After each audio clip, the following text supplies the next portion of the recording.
Hello everyone, welcome back to Leo academy. तो आज class 10th का फर्स्ट चैप्टर फर्स्ट फ्लाइट से हम पढ़ने जा रहे हैं। ये बहुत ही इंपॉर्टेंट चैप्टर है और इस चैप्टर का नाम है a letter to God by G L. Fuentes. G L. Fuentes stands for Gregorio Lopez Fuentes. तो जैसा कि इस चैप्टर का नाम है अ लेटर टू गॉड, यानी भगवान को एक चिट्ठी। तो सबसे पहले हम ये समझेंगे कि भगवान को चिट्ठी आखिर लिखे कैसे जाएगी। क्या वाकई भगवान को कोई चिट्ठी लिख सकता है? तो इस चैप्टर का जो थीम है मैंने बताया वो है ट्रस्ट, कि कैसे एक नॉर्मल सा पर्सन, एक नॉर्मल सा इंसान गॉड को लेटर लिख सकता है। कितना ट्रस्ट है उसको उस गॉड पर कि वो उस गॉड को लेटर लिखेगा और वो गॉड उसको रिप्लाई करेंगे, ये उसको ट्रस्ट है। तो ये चैप्टर ट्रस्ट पर बेस्ड है, ट्रस्ट पर आधारित है। हाँ, थोड़े थोड़े इसमें आप ह्यूमर भी पाएंगे। चैप्टर के एंड में थोड़ी आयरनी है, इसका कंक्लूजन थोड़ा अपोजिट है, थोड़ा फनी है। तो ये चैप्टर एग्जाम के पॉइंट ऑफ व्यू से भी बहुत इंपॉर्टेंट है। तो आइए बिना डिले किए हुए स्टार्ट करते हैं और देखते हैं सबसे पहले के बारे में। तो जी.एल. फ्यूवेंटस, ग्रेगोरियो लोपेज फ्यूवेंटस एक मैक्सिकन राइटर थे और एक पोएट थे। ओके, अब इस चैप्टर के कैरेक्टर्स देखते हैं हम। तो पहला कैरेक्टर लेंचो, जो कि फार्मर है। लेंचो एक किसान है और इस चैप्टर का प्रोटोगनिस्ट है। प्रोटोगनिस्ट का मतलब होता है main character, main hero of the chapter, that means narrator. इस चैप्टर को इसने नरेट भी किया है। सेकेंड कैरेक्टर वाइफ और उसके बच्चे हैं, लेंचो की वाइफ और उसके बच्चे हैं। थर्ड कैरेक्टर एक पोस्टमैन है जो लेंचो के लिखे हुए लेटर को पहुंचाता है। और किसे पहुंचाता है? पोस्ट मास्टर को। पोस्ट मास्टर लास्ट में वो पर्सन बन जाता है जो एक्चुअली लेंचो की हेल्प करता है। तो ये सारे इतने इसमें कैरेक्टर्स हैं। ये वर्ड आप ध्यान रखेंगे, प्रोटोगनिस्ट, क्योंकि डायरेक्ट इससे क्वेश्चन एमसीक्यूज में आते हैं कि who is the protagonist of the chapter. तो प्रोटोगनिस्ट का मतलब होता है मेन कैरेक्टर। ठीक है, अब आप सभी फर्स्ट फ्लाइट की ये बुक अपने अपने हाथों में ले लीजिए, क्योंकि हम इसकी लाइन बाय लाइन रीडिंग करने जा रहे हैं और हर एक वर्ड्स देखेंगे। तो उस वोकैब्स को भी आप ध्यान में रखिएगा। मैं जैसे जैसे पढ़ूंगा आप वैसे मैच करते जाइएगा और चीज़ें थोड़ी आसान हो जाएंगी। तो चलिए शुरू करते हैं chapter a letter to God. Okay, the house, the only one in the entire valley, sat on the crest of a low hill. From this height one could see the river and the field of ripe corn dotted with the flowers that always promised a good harvest. तो यहाँ बात हो रही है house की। अब ये house किसका है? ये हाउस लेंचो का है। और कहाँ है ये? देखिए, the only one in the entire valley, पूरी वैली में, वैली का मतलब घाटी होता है, यानी पूरी घाटी में, पूरे बड़े से घाटी में एक अकेला ये घर है। Set on the crest, crest का मीन्स क्या होता है? क्रेस्ट मीन्स होता है टॉप ऑफ अ हिल, यानी किसी पहाड़ी की चोटी। तो किसी पहाड़ी की चोटी पर वो अकेला उसका एक घर है। फ्रॉम दिस हाइट, और इस ऊंचाई से, यानी क्रेस्ट की ऊंचाई से, one could see the river and the field of ripe corn. अब 1 नंबर के एमसीक्यू में ये भी क्वेश्चन आता है कि उस ऊंचाई से क्या क्या दिखता है। तो क्या दिख रहा है? रिवर, आप रिवर वहाँ से देख सकते हैं और राइप कॉर्न की फील्ड चारों तरफ आप देख सकते हैं, डॉटेड विद द फ्लावर्स। तो वो सारे जो राइप कॉर्न की फील्ड हैं वो डॉटेड विद द फ्लावर्स, सब में फ्लावर्स उगे हुए हैं। That always promised a good harvest. तो ये रिवर, ये जो फील्ड है उसका, वो हमेशा अच्छी फसल देने का वादा करता है, मतलब वहाँ हमेशा अच्छी फसल निकलती है। The only thing the earth needed was a downpour और एटलीस्ट अ शार। तो फसल तो उग गई, फसल तो हो गई है, लेकिन उस फसल को पकने के लिए सिर्फ एक चीज़ की ज़रूरत थी। वो क्या थी? एक लिटिल सा डाउनपोर। डाउनपोर मीन्स बारिश। तो थोड़ी सी बारिश या कम से कम शावर ही हो जाती, पानी की कुछ बूंदें गिर जाती, तो भी वो फसल अच्छे से पक जाती। थ्रू आउट मॉर्निंग, अब लेंचो हमारा बेचारा वो बैठा हुआ है, पूरी सुबह से वो आकाश की तरफ देख रहा है। Who knew his fields intimately, intimately, intimate से ये बना है इंटीमेट। इंटीमेट का मीन्स होता है क्लोज, तो इंटीमेटली, क्लोजली। तो लेंचो जो है, जो अपने फील्ड को बहुत ही क्लोजली जानता है, पहचानता है। तो लेंचो अपने फील्ड को बहुत क्लोजली पहचानता था। Who knew his fields intimately had nothing else, उसने कुछ नहीं किया, वो चुपचाप बैठा था। But see the sky towards the north east, north east से जो स्काई आ रहे थे, जो बादल आ रहे थे, वो उसको देख रहा था। 1 नंबर का क्वेश्चन फिर से यहाँ पर बना कि जो बादल है वो कहाँ से आ रहे थे, तो ध्यान रखना है कहाँ से आ रहे थे, नॉर्थ ईस्ट से। ठीक है, क्लियर फर्स्ट पैराग्राफ। अब आगे बढ़ता हूँ। Now we are really going to get some water woman. तो अब लेंचो ने अपनी वाइफ को क्या बोला कि हाँ, आकाश को देख के लग रहा है कि we are really going to get some water, लग रहा है कि हाँ अब बारिश होने वाली है या थोड़ी मोड़ी बारिश होगी, ऐसा उसे लग रहा है। द वुमन यानी उसकी वाइफ, द वुमन वो हु वॉज प्रिपेयरिंग सपर। अब जो वुमन है वो बैठ करके वहाँ पर सपर तैयार कर रही है, खाना तैयार कर रही थी। उसने क्या रिप्लाई किया, यस गॉड विलिंग, हाँ हो सकता है भगवान की जैसी इच्छा हो वैसी बारिश होगी। The older boys were working in the field. अब लेंचो के जो बड़े लड़के थे, देखिए ओल्डर लिखा है, ओल्डर नहीं लिखना चाहिए, यहाँ एल्डर होना चाहिए, लेकिन ओल्डर लिखा है, इट्स ओके। तो जो लेंचो के जो बड़े बच्चे थे वो फील्ड में कुछ काम कर रहे थे। While the smaller once, smaller नहीं लिखना था, यंगर लिखना था, लेकिन राइटर ने लिखा नो वरी।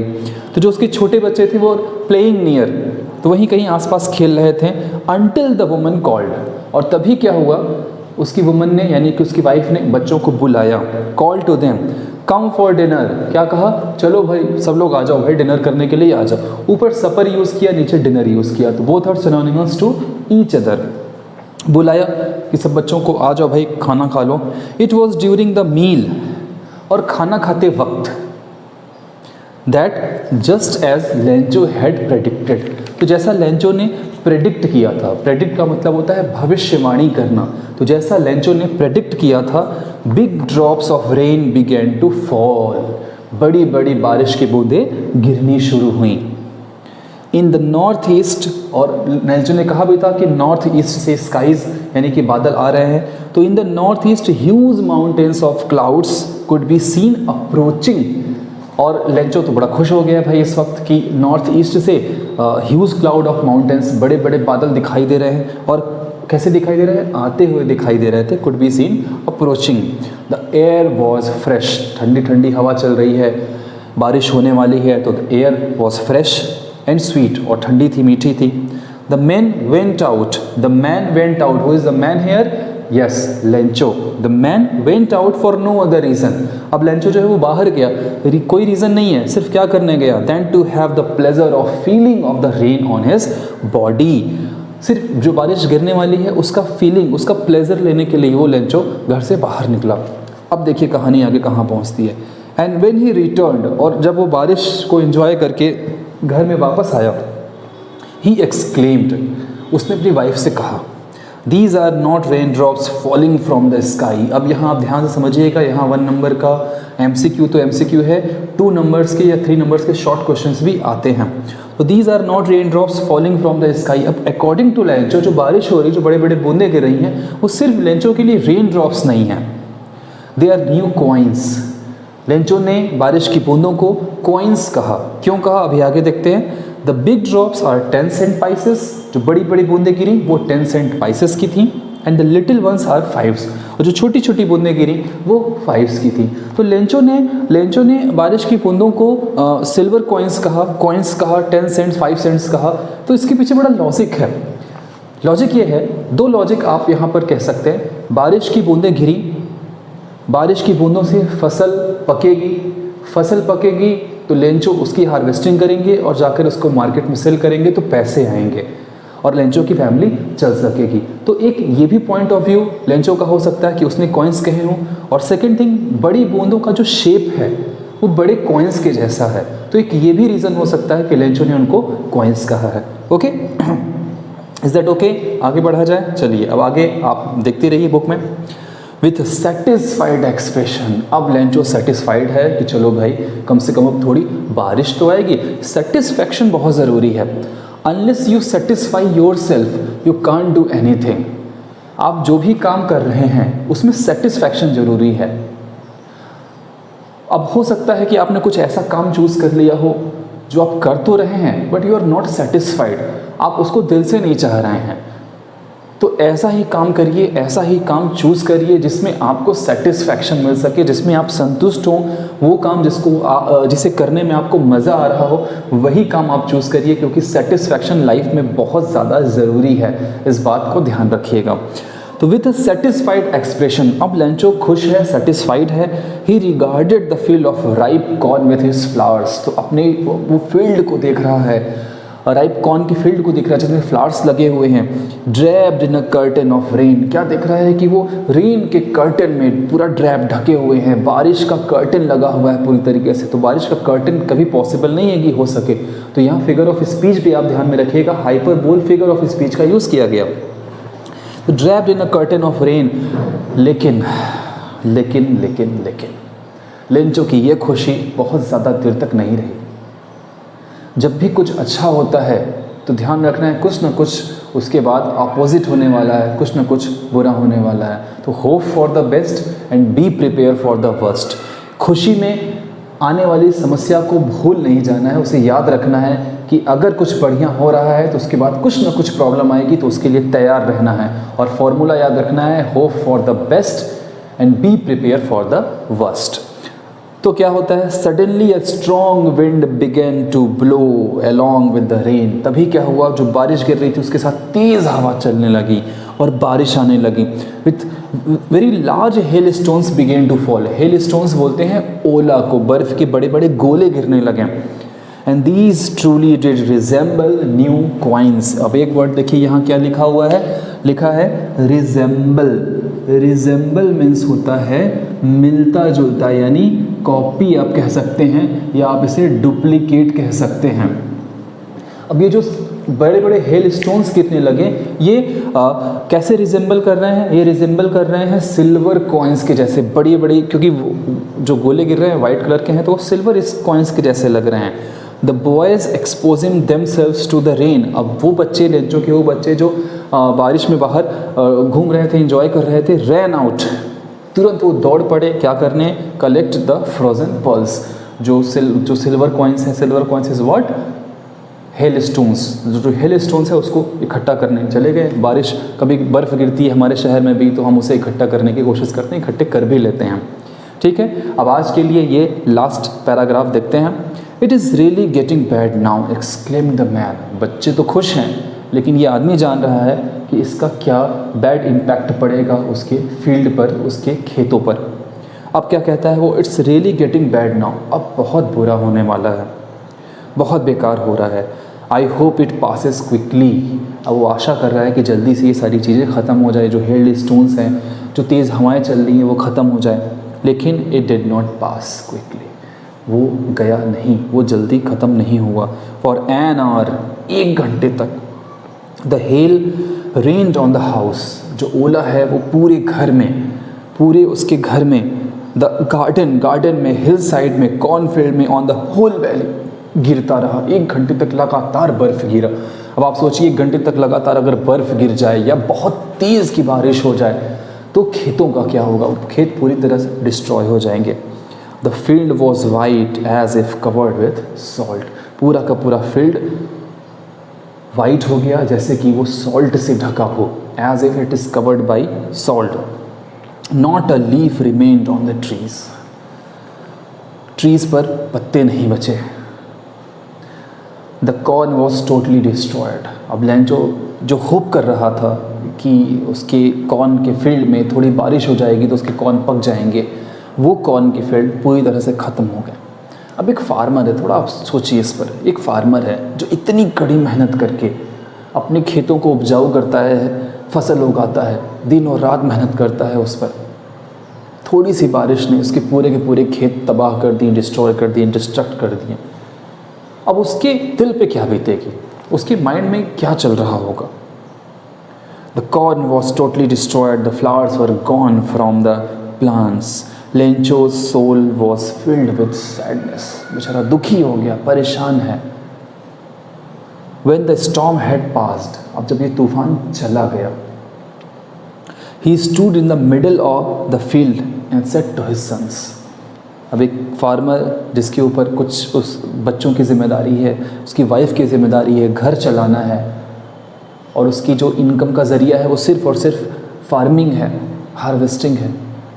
तो तूफ़ान के जानने के बाद वो फील्ड के बीच में खड़ा है और उसने अपने बच्चों से क्या कहा, अब थोड़ा सा ध्यान देंगे हम लोग। अ plague of locust would have left more than this. Locust grass hopper को बोलते हैं, टिड्डों को बोलते हैं। तो कह रहा है कि अगर लोकस्ट भी आए होते, अगर एक साथ टिड्डे भी आए होते, ग्रास होपर्स आए होते, तो वो भी खेतों को खाते, लेकिन कुछ न कुछ छोड़ के चले जाते हैं। लेकिन ये जो तूफान गिरा, द हेल लेफ्ट नथिंग, इस तूफान ने कुछ नहीं छोड़ा, सब का सब बर्बाद कर दिया।